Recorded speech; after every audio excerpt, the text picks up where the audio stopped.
Look at these mugs my wife got made.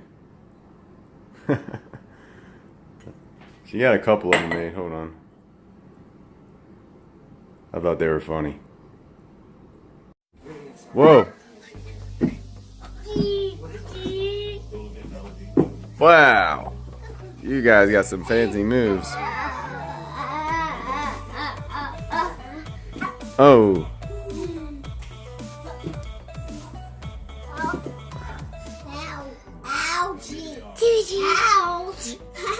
Here, boys. Whoa. You guys wrecked this place. And steaks. Whoa, big ones, bigger than your head.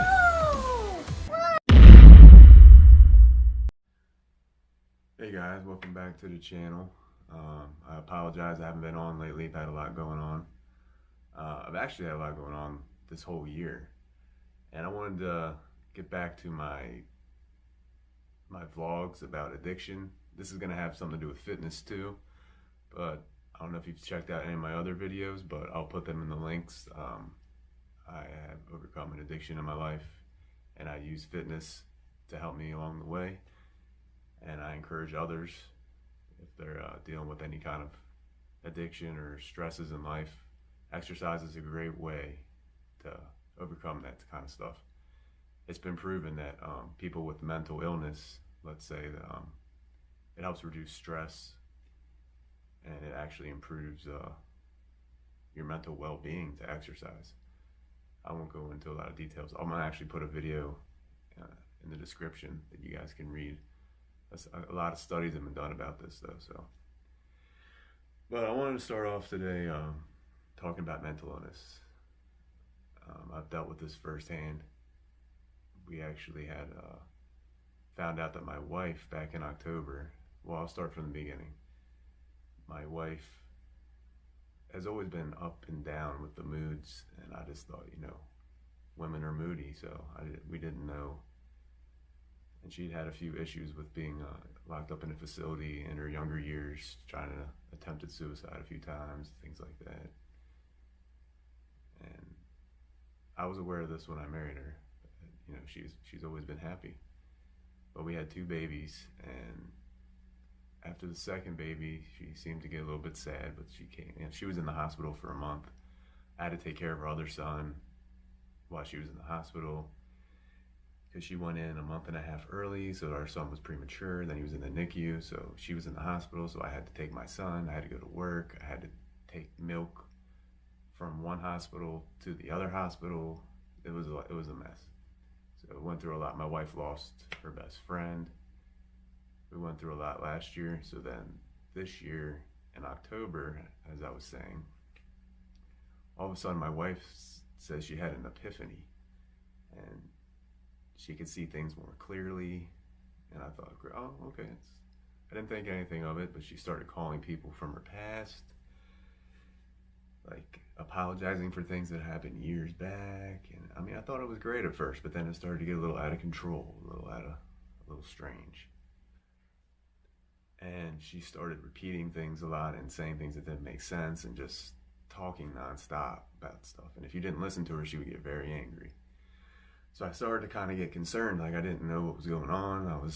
I had to deal with 2 kids as well, so, and going to work and things like that. So I was like, you know, I didn't know what to do. So one morning she was acting very strange. She got a text from her boss. It was a group text that their office, she's a barber and a hairstylist, their salon, or whatever you call it, salon/barbershop, got broken into. Everything was fine, the glass was broken, nothing was stolen, so everybody was okay. And she took it as a secret message. She told me that the boss was communicating to her that he had had problems with his mother. And I was like, that is not at all what he is saying. She started flipping out, arguing with me. She didn't put any makeup on, didn't get her hair done, wore her pajamas, went out the door to work. I was like, oh my goodness, I didn't know what to do. One of the scariest things that I've ever gone through, to tell you the truth. So about like an hour and a half, 2 hours later, I get a call from a number I don't recognize. But I was busy with the kids, so I was like, I'll call back. So I call back and it's her boss, and he says, I need some assistance or some guidance. I don't know what is going on, but your wife is walking around talking nonsense, kind of calling people assholes, saying crazy things that were. He's like, I'm gonna send her home. So I was like, yeah. And then as soon as I hung up the phone, I knew it was real, and I just broke down, started crying. I couldn't breathe. I thought my wife had a nervous breakdown, pretty much. So I called her mother, who lives in Tennessee, and I was like, I couldn't even get the words out. I just broke down. I started crying. I was like, I don't know what's going on. Something serious. Her mom came up. Her mom stayed the night with us. She could see something was wrong. Her mom wanted me to call the police to get her committed. I was like, I want to see how it goes.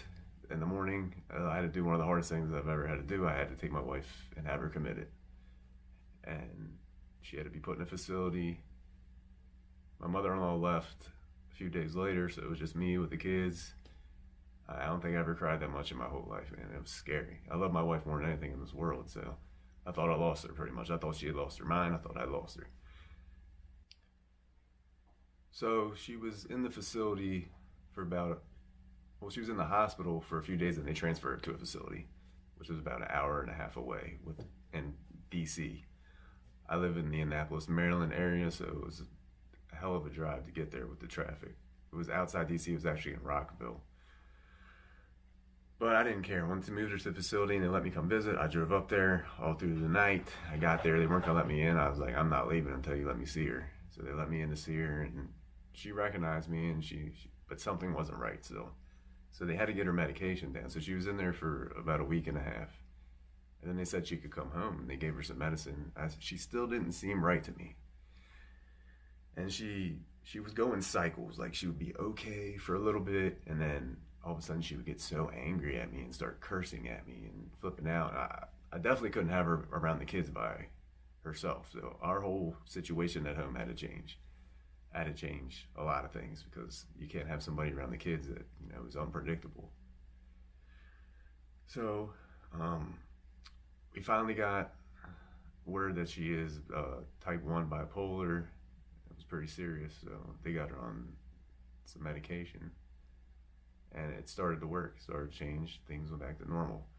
But a lot of times with this type of disease, people think they're okay and they want to come off the medicine. So now it's been like an off and on type of thing, I'm just nervous, that it's going to go back to that, because they say you become manic each time that an episode occurs, that it can last longer, and sometimes people don't come back from it. So the key is to stay on the lithium medicine that she's supposed to be on.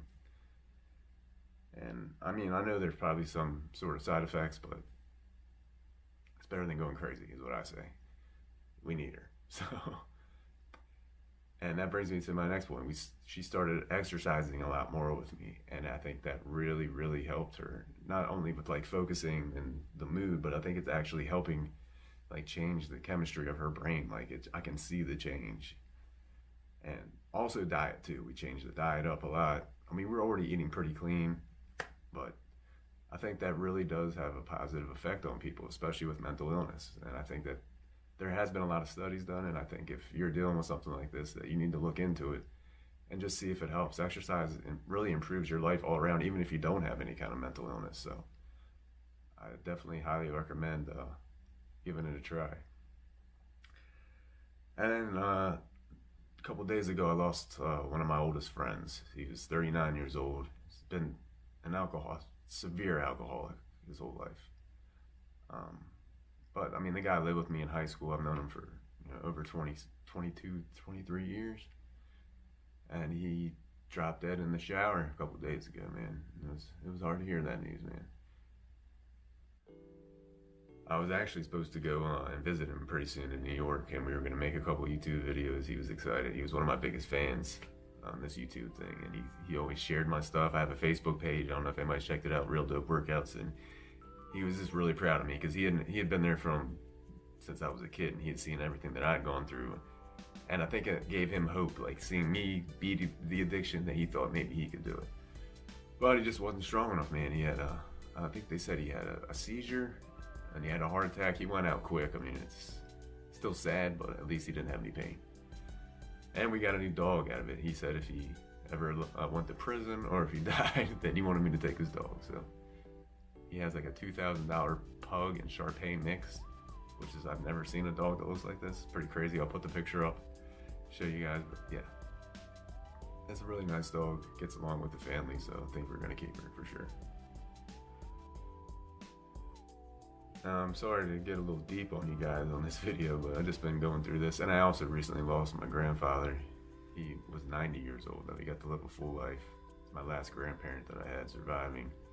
And I actually took my kids out to see him this summer, so he got to meet my children and my wife, which was nice. He hasn't been able to leave due to health issues for a while. But I mean, he was a pretty strong guy for 90 years old.